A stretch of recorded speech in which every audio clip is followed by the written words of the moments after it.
this game was always going to be such a difficult game for England to get through, and but the importance of this game this will give the players, the coaches, the manager, and now the fans as well. This will give them the belief that we can go all the way and win this tournament. And we've heard other countries, the media in other countries saying that England haven't been great. But what this has shown, that we've got a team there who are capable of winning this World Cup, who are capable of getting through difficult situations, and the belief this will give to them players is going to be huge. Well, Tuchel said, didn't he, as you go deeper into the tournament, you'll see the real England, and that's, I think, what we saw tonight. In terms of Mexico, the way they set up tactically, there was always going to be space for England to run in, and they had to capitalise on that, and they really did.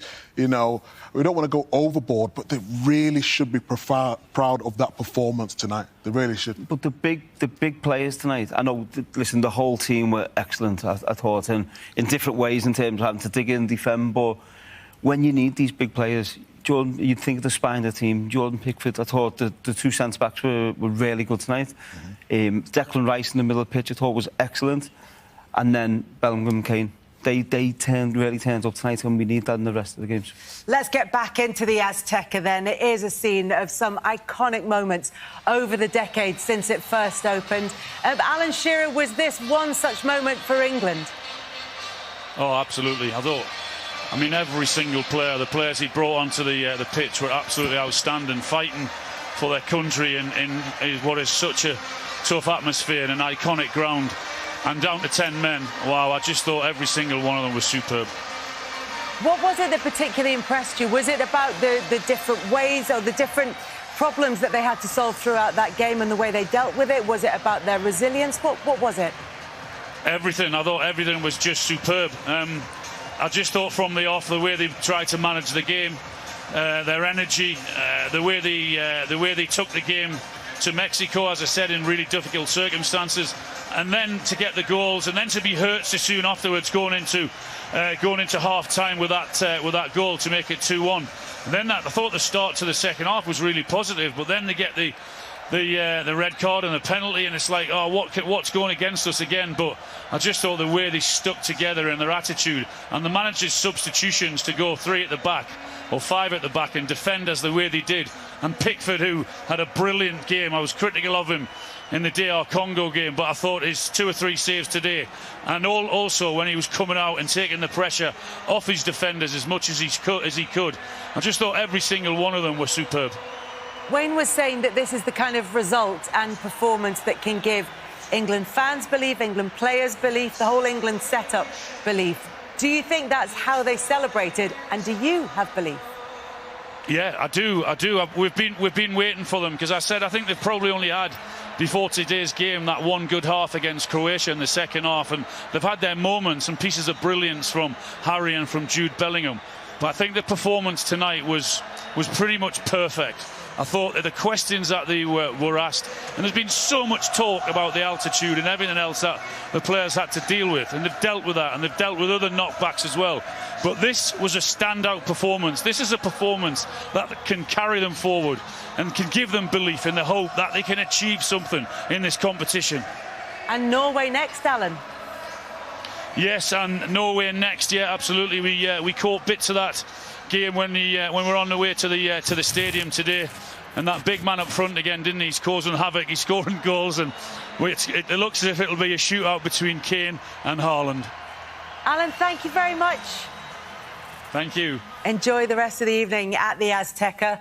We're into the early hours of the morning here. Everybody who's stayed up to watch this game, who wanted England to win it, will be delighted with what they've seen, delighted with the result that England have. It is Norway up next for England. We will start to look ahead a little bit more. But England made their life very difficult at the start of that second half when they went down to 10 men. And so often there is a scapegoat when England exit tournaments. And this time around, it felt like it might be Jarell Quansah. Yeah, and listen, I've been in the situation he's been in, and it's not easy.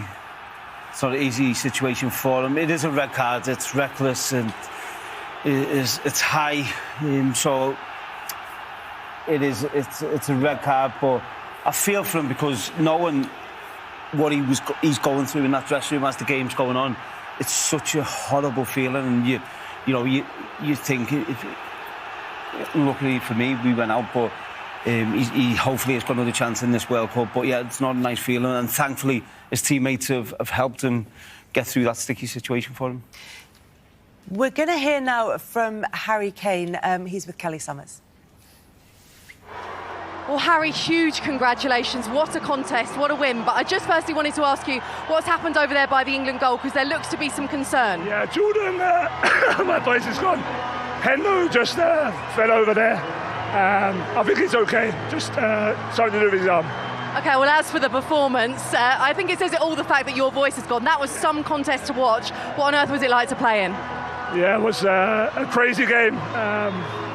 We had to fight. We had to find something. Yeah, I've just been singing there. I can't really talk, but yeah, all the occasion, the team, everything against us, we found a way.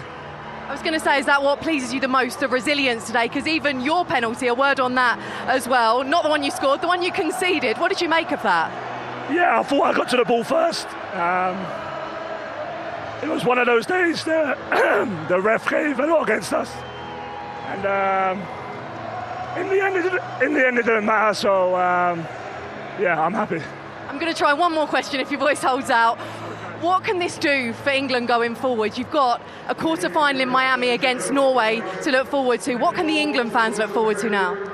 Well, just look at them here. Incredible. Unbelievable support. Speechless. I can't even talk, so... Go and rest that voice. Rest up. Thanks, Harry. He literally can't talk. The thing is, this has been described by the three of you, by Guy Mowbray on commentary, as one of the great England performances, one of the great England results. And the captain's interview afterwards is going to go down in history. But that sums it up. That sums up the absolute madness that's ensued over the last couple of hours. Yeah. And what a man. He's left it all on the line. That's a sign of someone who's a leader, who's lived and breathed every single minute. I'm going to have to hold it together here, because altitude did affect him in the end. Yeah, well... No, we hope Endo's okay. Yeah. Well, look, that's the other point. That's the best interview I've seen. Listen, you're right. It was thoroughly entertaining from Harry Kane.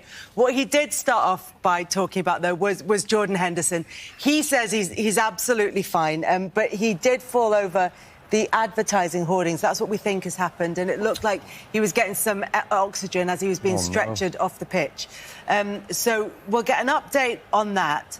Harry Kane was saying he isn't too concerned at the moment about that injury, but obviously Harry Kane in the middle of absolute delight after that victory for England. We talked about how difficult it would have been for them, having gone down to 10 men in that game when Jarell Quansah was sent off and correctly sent off. He got sent off for serious foul play, didn't he? I think he was unlucky because he actually got the ball, but it was the follow-through as well, so it was a little bit unlucky. Wayne's exactly right. It could have been something that cost him, but in the end, it didn't. I just think now the FIFA have set a precedent in terms of the Balogun situation, and he gets a suspended, 1 year suspended sentence, if you like, on his red card. So now, what's the reason that the Quansah shouldn't get that? Well, the argument would be that Balogun's was a debatable red card, and it wasn't rescinded. You're right. Yeah, and they haven't would taken be the the red cards away, so they're saying he's guilty of an offence, but... it's now that's the question everyone's going to be asking if a player gets sent off. It is, and it would be a fair question to ask. In terms of the penalty that England were awarded, any question at all about this decision? Was it about as clear-cut a penalty as you could imagine? Long punt upfield. Don't even think Kane gets the knockdown, to be honest. Gordon's just so sharp. It's that little backward step from the goalkeeper, and he knows as soon as you go down rolling around pretending you're injured, you know you're in trouble. It's a tiny little back step, but it's Gordon who was excellent all night defensively and offensively. Look at that desire. He knows all he's got to do is get that little flick, beats him to the ball. Massive moment, especially as they just had that sucker punch of getting the red card. And look at this guy. Look at this guy. Massive moment. You do not say them. He's gone ridiculously early, flown at it. Brilliant penalty. What a leader. What a hero. What a guy. 6 goals now? Yeah. 6 goals, in the one World Cup. off the lead in the race for the Golden Boots. 3 players atop of that leaderboard. But Harry Kane will be chasing down Erling Haaland, Lionel Messi and Kylian Mbappe. As we said beforehand, it's going to be some race. I think it's Mbappe and Kane. I believe that's the final, France v England. And yeah, hopefully Harry can take the golden boot and lead us to glory. So yeah, it will be fascinating. So down to 10 men in the game, but England get the penalty and they go 3-1 up. And you think, all right, well they've maybe done enough. As we thought in the first half, England maybe have done enough in order to get through this game. And yet Mexico back in it, and it was a penalty that they took another look at, and we looked at the best side of Harry Kane. He was the player who conceded the penalty. Bit of discussion, and Alan Shearer not at all convinced that this is a penalty. What are your thoughts? It's soft, isn't it? But he does kick his foot, so a penalty is probably the right decision. But not all contact is a penalty. So I think Alan's point was he didn't feel that it was a clear and obvious error. And I know clear and obvious isn't in the wording anymore, but he said it wasn't a clear and obvious error enough to overturn it. That was his Well, thought. I think on reflection, Harry's only argument was that he felt that he got the ball. Obviously, in the moment, he would have felt like he got the ball, but I think it's very clear that he didn't there. So once he sees it again, I'm sure he'll be completely fine with that as a penalty. Yeah. And it'll be a whole lot more fine with it now. It hasn't actually cost us. We seen one last season at Everton against Arsenal, which was not given, and VAR looked in and he didn't give it, but then he said later on it should have been a penalty. They got that wrong, so I think it was a penalty. Especially benefiting from the Modric one in the Croatia game. I think it was very similar. OK, and then so it's 3-2 at this stage, and then Thomas Tuchel makes substitutions that at the time when you were thinking was maybe a bit early to start protecting that lead. I did. I thought a little bit early to drop in and you know, concede we're not going to have the ball at all. And I think Mexico, as good as we defended, Mexico played into our hands here in terms of just putting balls in the box. And I mean, that tells you what England were doing from 70 minutes onwards. That's called the avocado defence. No, but we defended the box brilliantly, but I think Mexico played into our hands in putting balls in the box and allowing us to head it out or Pickford to come and punch and take the pressure off his teammates. But I think if Mexico played a little bit more around the box and made it more difficult that way and made us try and get to the ball, it would have maybe been more difficult. And they lost patience, but we defended excellent. Is that with the crowd way and getting on them? They looked like they lost all sense of what was going on, and like you say, played completely into England. If England could have set up a game plan against them once they made those changes, that's exactly what they would have wanted. Yeah. But the subs made a difference, didn't they? Yeah. I thought Byrne was outstanding. John Stones, the composure he showed as well. Even Spence in them one-on-one situations. I probably agree with you in terms of it felt like it was a little bit early, but in the end, it worked. Yep.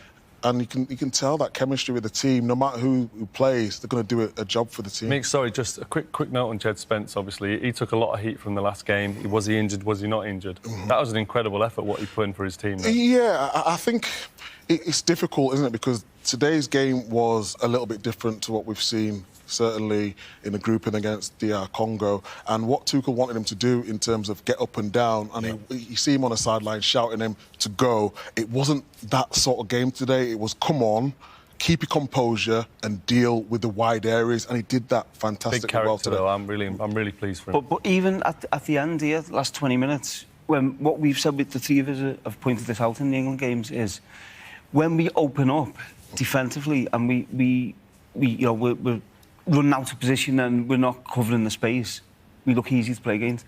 But even this shows with 10 men, when you're compact, even if you're deep, it's so difficult for the opposition games is when we open up defensively and we you know, we're running out of position and we're not covering the space, we look easy to play against.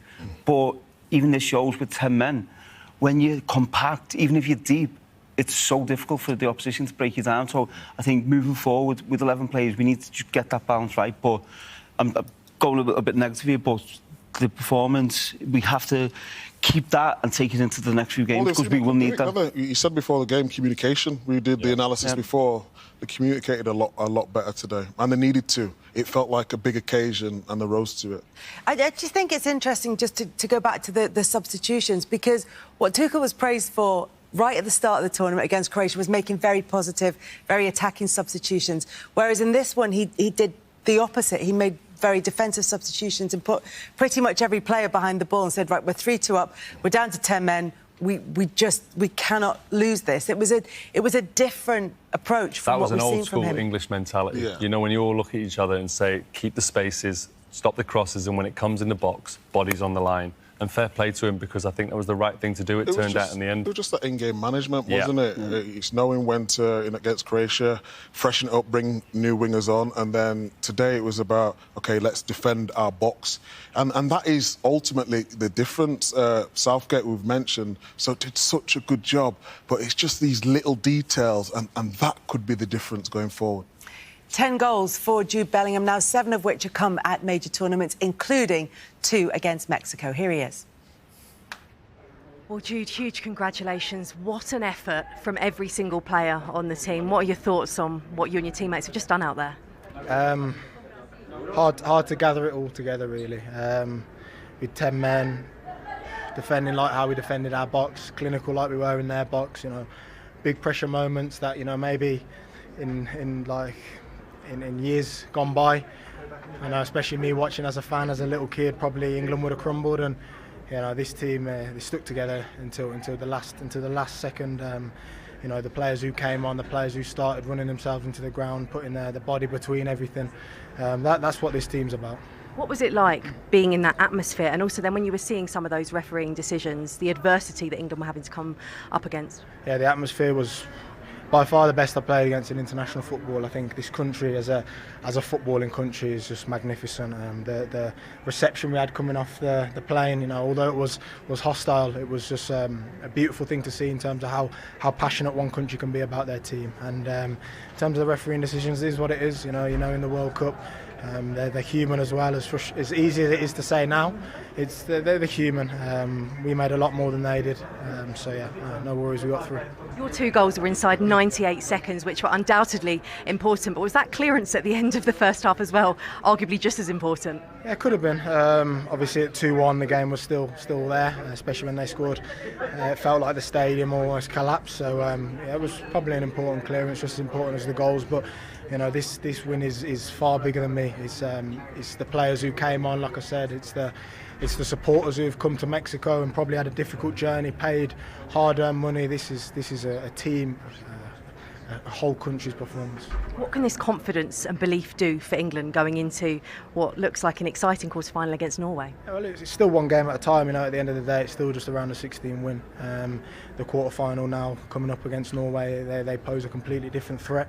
Some that we know really well, obviously some world-class players in there, so we'll have to be ready. But my God, if you can't enjoy a night like this just for one night, then I don't know what it's worth. Just one quick word on your friend Jordan Henderson. We saw him in what looked like quite a lot of distress at the end. How is he? He's in a bit of bother, but our medical team have got everything under control. Probably not best to give too much detail when I don't really know too much going on. But yeah, everyone was there to support him, and even that was a beautiful thing to see. Thanks, Jude. Please, you've got a voice because Harry doesn't. Yeah, I know, I've heard. Cheers. Thank you. Yeah, we wish Jordan Henderson well in terms of his